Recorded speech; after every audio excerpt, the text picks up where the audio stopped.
हमेशा की तरह एक नया प्रेरक प्रसंग लेके आए हैं। कहानी के अनुसार पुराने समय में एक राजा युद्ध में हार गया था। उसके सभी सैनिक मारे जा चुके थे। राजा किसी तरह अपनी जान को बचाकर वन में भाग गया।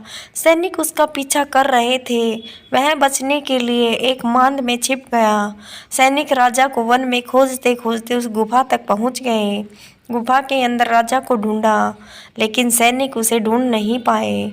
बाहर आकर सैनिकों ने बड़े बड़े पत्थरों से गुफा को बंद कर दिया। गुफा बहुत लंबी थी। अंदर की ओर राजा छिपा हुआ था। वह काफी थक चुका था। भूख प्यास की वजह से बेहाल होता जा रहा था। उसके शरीर में ताकत भी नहीं बची थी।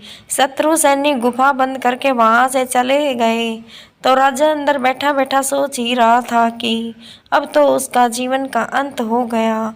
वह गुफा से कभी बाहर नहीं निकल पाएगा। राजा निराश हो चुका था। तभी उसे माँ की एक बात याद आई। उसकी माँ कहती थी कि कुछ तो करना, यूं ही मत मरना। ये बात याद आते ही राजा में फिर से ऊर्जा आ गई। उसने सोचा कि कोशिश किए बिना हार नहीं मानना चाहिए। राजा गुफा के द्वार से पत्थरों को हटाने का काम शुरू कर दिया। कड़ी मेहनत के बाद राजा ने बड़े बड़े पत्थर हटा दिए। किसी तरह राजा ने बाहर निकलने की थोड़ी सी जगह बना ही ली थी।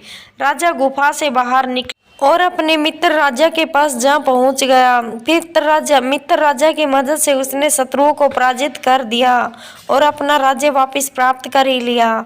शिक्षा, इस कहानी से सीख यही मिलती है कि हमें जब तक सफलता नहीं मिले तब तक हार नहीं मानना चाहिए। जिस पल हम हार मान लेते हैं उसी समय असफल हो जाते हैं। उम्मीद करते हूँ दोस्तों आपको हमारी कहानी पसंद आई होगी। चैनल को लाइक सब्सक्राइब जरूर करें।